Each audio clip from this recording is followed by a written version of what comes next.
Film বিরোধীর পর দেখুন এবার নজর রাখতে হচ্ছে সত্যি কি তৃণমূলে যাচ্ছেন বিজেপির প্রাক্তন রাজ্য সভাপতি দিলীপ ঘোষ। সোমবার সাংবাদিকদের প্রশ্নের উত্তরে তৃণমূলে যোগদানে জল্পনা যেন উস্কে দিলেন, ঘি ঢাললেন কার্যত দিলীপ ঘোষ।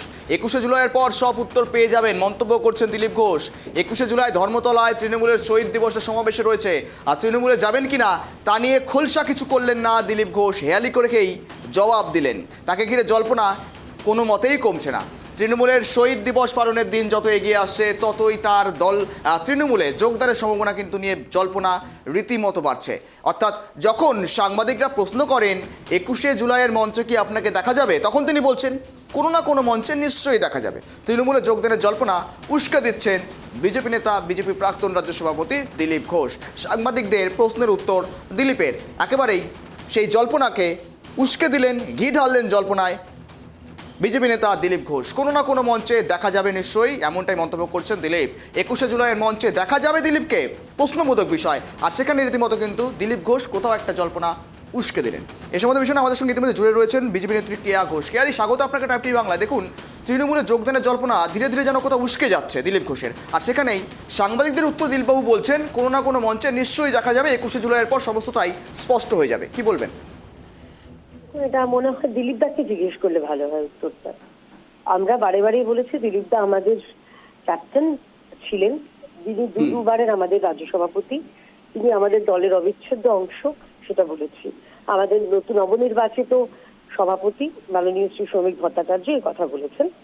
তো এই বাকিটা যেটা আপনারা জল্পনা উস্কে দিচ্ছেন, কল্পনা করছেন, এগুলো মনে হয় আপনারাই করুন। বাকিটা উত্তরটা দিলীপ দাকে জিজ্ঞাসা করুন। এটা তো উত্তরটা আমি বলতে পারবো না, কিন্তু আমরা এটুকু বলতে পারি যে দিলীপ দা আমাদের ক্যাপ্টেন ছিলেন, আমাদের দলের অবিচ্ছেদ্য একটি অংশ হচ্ছেন দিলীপ ঘোষ। কিন্তু তিনি নিজেই বলছেন, মতন তিনি বলছেন 21 তারিখের পর আর নতুন করে জিজ্ঞেস করতে হবে না, অর্থাৎ জল্পনার সমস্তটাই অবসান ঘটবে। একই প্রশ্ন দুবার করে তো আমি আলাদা উত্তর দেবো না। আমি প্রশ্নের উত্তরটা তো শুনেছি, বুঝেছি। আপনার একই প্রশ্ন আপনি তিন রকম করলেও আমার উত্তরটা একই থাকবে। বেশ বেশ, ধন্যবাদ কেয়াদির সঙ্গে থাকার জন্য। তৃণমূলে যোগদানে জল্পনা উস্কে দিলেন দিলীপ ঘোষ। অর্থাৎ বিজেপির তরফ থেকে ইতিমধ্যে বলা হচ্ছে প্রাক্তন রাজ্য সভাপতি ছিলেন তিনি, রাজ্যসভার একেবারে বলা যেতে পারে সেখানে দাঁড়িয়ে থেকে সাংবাদিকদের প্রশ্নের উত্তর যখন দিচ্ছেন, সেই উত্তর হয়তো দিলীপ বাবুর কাছ থেকে শুনলেই বেটার হয়, কেননা দিলীপ বাবু এই বিষয়ে ভালো বলতে পারবেন। কেননা ইতিমধ্যে কিন্তু বিজেপির তরফ থেকে জল্পনা যদিও না ওঠে, রীতিমতো কিন্তু বিভিন্ন মহল থেকে জল্পনা উঠছে দিলীপ ঘোষের মূলত দল বদলের জল্পনা নিয়ে। আর জল্পনায় কার্যত ঘি ঢালছেন যেখানে দিলীপ ঘোষ নিজে, সেখানে বিজেপি কর্মী সমর্থকরাও তারাও কিন্তু কোথাও বলছেন এই প্রশ্নের উত্তর হয়তো দিলীপ ঘোষই ভালো করে দিতে পারবেন। 21শে জুলাইয়ের মঞ্চে দেখা যাবে দিলীপকে, প্রশ্নবিধক, আর সেখানে এই প্রশ্নের উত্তরে রীতিমতো জল্পনায় ঘি ঢাললেন দিলীপ ঘোষ। বলছেন কোনো না কোনো মঞ্চে হয়তো নিশ্চয়ই দেখা যেতে পারে, আর 21 তারিখের পর এই প্রশ্ন হয়তো নতুন করে আর করতে হবে না দিলীপ ঘোষকে। 21শে জুলাইয়ের পর সমস্তটাই নাকি ক্লিয়ার হয়ে যাবে, সাফ হয়ে যাবে, এমনটাই বলতে শোনা গেল, মন্তব্য করতে শোনা গেল দিলীপ ঘোষকে। সাংবাদিকদের প্রশ্নের উত্তর দিলেন দিলীপ ঘোষ, কোনো না কোনো মঞ্চে দেখা যাবে দিলীপকে।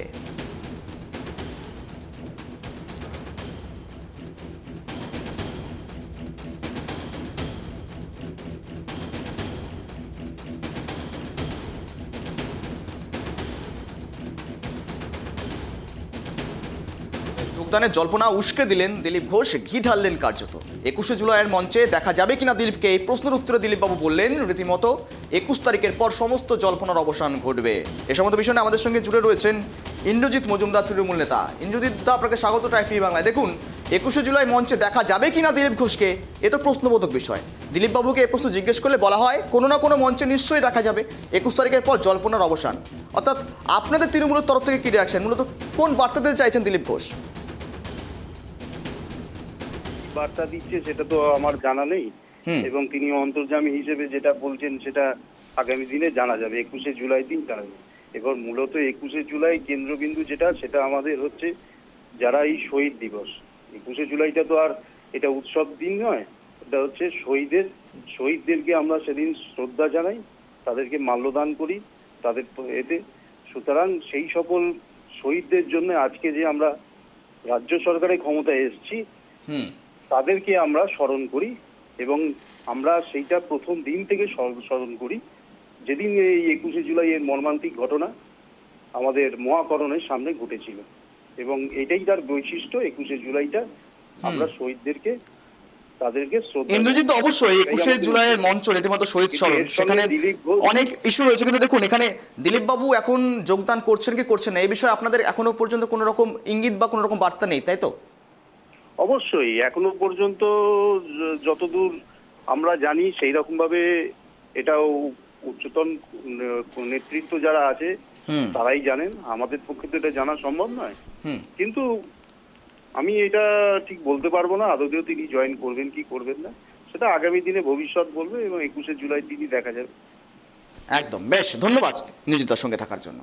তৃণমূলে যোগদানে জল্পনা উস্কে দিচ্ছেন দিলীপ, ইতিমধ্যেই সমস্ত রাজনৈতিক মহল থেকে জল্পনা রীতিমধ্যে উস্কে আসছে, কিন্তু যদিও দিলীপবাবু বলছেন কোনো জল্পনা নেই, শুধুমাত্র রাজনীতিতে জল্পনা থাকেই, আর সেখানে কোনো না কোনো মঞ্চে নিশ্চয়ই দেখা যাবে। শুনুন কি বলছেন তিনি কার্যত। কোনো না কোনো মঞ্চে তো আমি থাকবোই 21 তারিখ, দেখা যাক 21 তারিখে আসুক। কিন্তু মানে এত বড় জল্পনার উত্তরে আপনার এই এক লাইন মানে মানুষ জল্পনা জানতে চায়। জল্পনাই তো চলে, রাজনীতিতে জল্পনা নিয়েই সব চলে, দেখা যাক কি হয়। মানুষ কি জানতে চায় সে তো ঠিকই, আপনারা জল্পনা তৈরি করছেন, কেউ জল্পনা তৈরি করছে, জল্পনা নিয়ে রাজনীতি চলছে, অনেকের রাজনীতি জল্পনা দিয়েই হয়। আমাদের জলও নেই আর পনাও নেই, আমাদের রাজনীতি আছে। কিন্তু ফুলবদল বিশেষ করে পদ্ম থেকে জোড়া, এটা তো আর জোড়া থেকে পদ্ম, এটা তো হুম। এই রাজ্যে আগেও চলেইছে, হ্যাঁ সেই দৃষ্টিভঙ্গিতে সবাই বলে। আর কিছু বিষয় বলুন, এই প্রশ্ন তো রোজ জিজ্ঞেস করতে হবে, এটা ছেড়ে দিন। 21 তারিখের পর কি তাহলে এই প্রশ্ন আর জিজ্ঞাসা করতে হবে না? না, প্রশ্ন থাকবে না, উত্তর সমাধান পেয়ে হয়ে যাবে সব। হ্যাঁ।